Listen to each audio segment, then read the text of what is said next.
Hey everybody, we got a new video for you because we have a new friend. First thing I want to point out real quick, we picked this one up, actually, he just got delivered today, but he's from Paul's Cool Scales, so thank you, Paul. But when I picked him up, I had to laugh, and I have to point this out to you guys, and this will probably give you a hint as to what this is, but outside the box, this is what was written. Now, you always have the scientific name. This is not the name you would normally see it advertised as, especially if you're looking at Morph Market. And there's a reason for that. I'm going to explain that in just a moment, but I figured let's go ahead and open up this bag and see who our new friend is. Now, he already has a name. This is going to be Torta Rogel, or Rogel for short. Rogel. I don't know about that, Roggy. Rogel. Nah, Rogel sounds more dignified. But let's see. Good way to do it is to tape it, to wrap it around.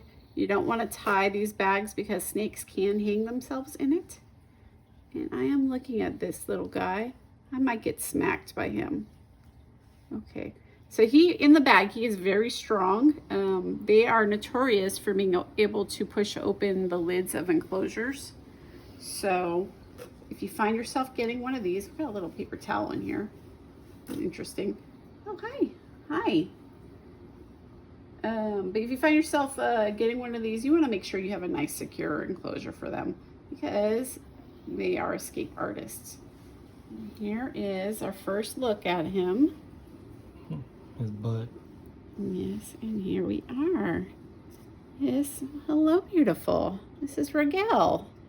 And he is, if you guys recognize that one name over there on the box, then you might know that he's a false water cobra. So he is a normal pattern coloring, but he's het for lavender and for hypo.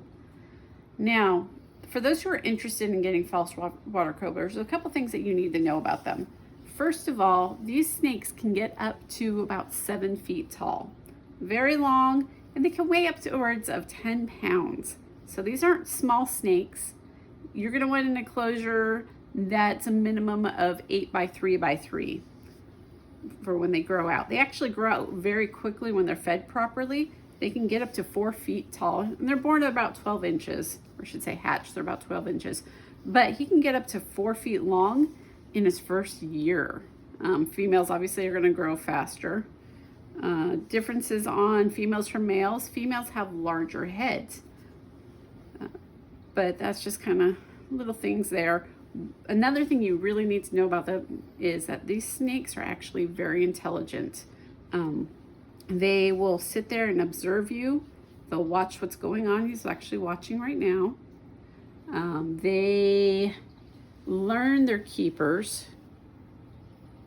So he'll recognize his people. And you can actually target train these guys.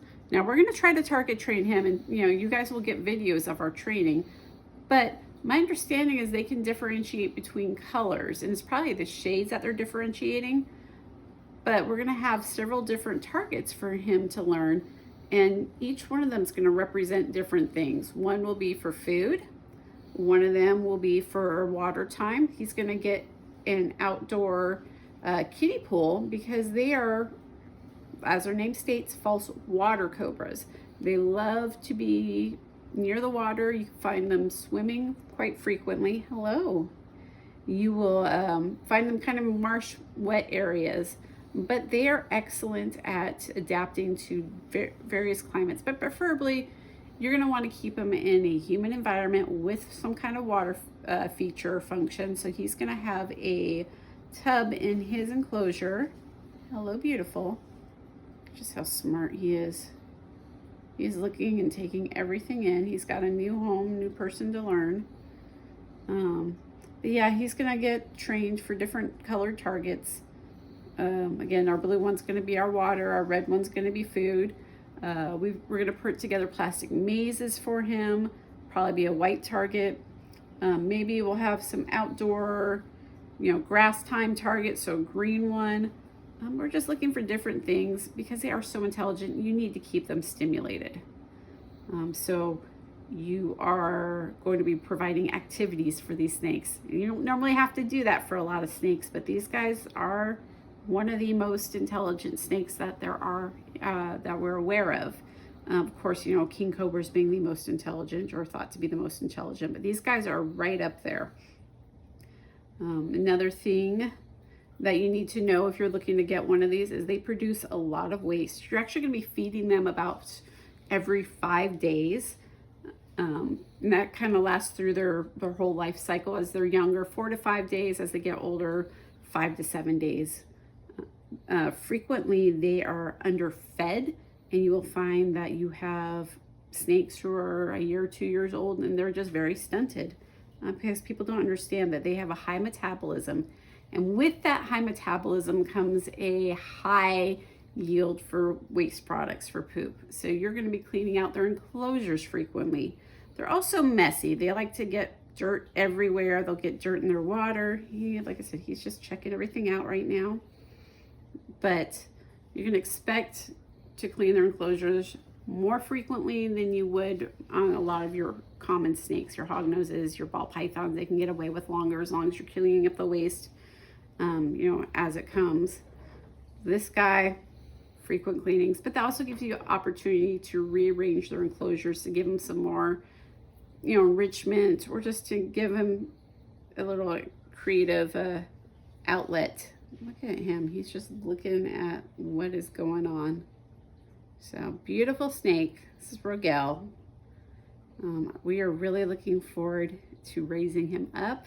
We're going to be looking for a partner for him. We're hoping for a lavender het hypo. I'm already talking to somebody about that. But, you know, future we'll be breeding him. He's just so gorgeous.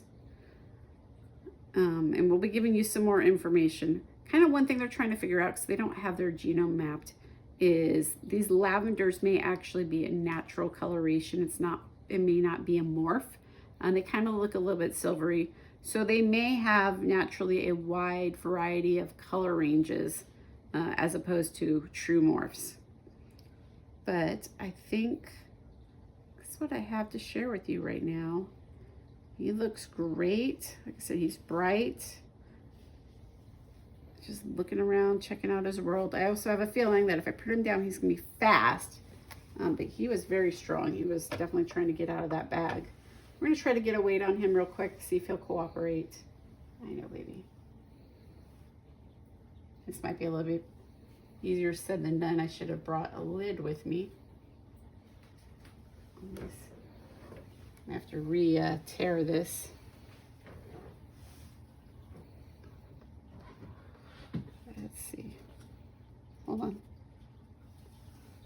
49 grams. So there you go. We got our base starting weight to make sure he's eating great. He's gaining weight. You guys can see them. He's so beautiful. He just wants to know what's going on. So again, super smart snake. Lots of cleaning. Lots of enrichment. But very rewarding. Don't let them get bored. It's just not good for them. And oh, they're also ravenous eaters. So you can expect them, if you try to live feed them, they have actually been known to eat their food still alive, even though they're a constrictor, but they lunge out at food. You've probably seen videos of Milano jumping out her food, Pirouette jumping out her food. Tahiti certainly does. Our spider balls are great eaters. These guys will give you a run for your money. Now, they are colubrids, they are rear fang venomous, but my understanding is, unlike their chewing, they actually will slice with their teeth, kind of graze, but it cuts, and that's when you're gonna get your envenomation. But since they're not chewers, I'm sure if you give them the chance, they probably would, but their yield is more potent, but less, the quantity is less, is my understanding. Still not in the range of we're getting worried. It's gonna swell your hand. It might cause pain, blistering, all that stuff. Just like any of our other colubrids. Not really dangerous unless you're allergic to their venom. Look how great he is.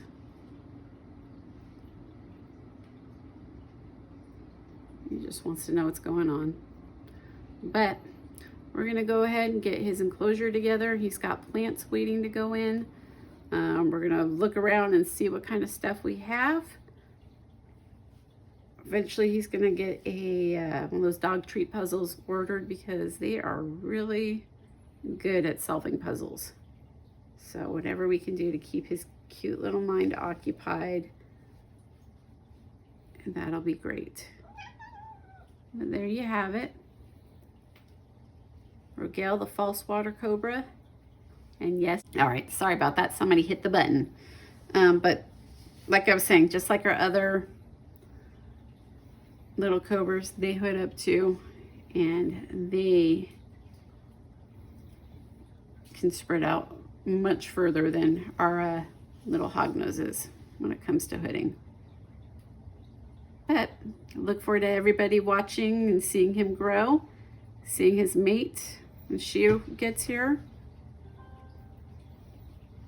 And we just look forward to this very, very beautiful boy.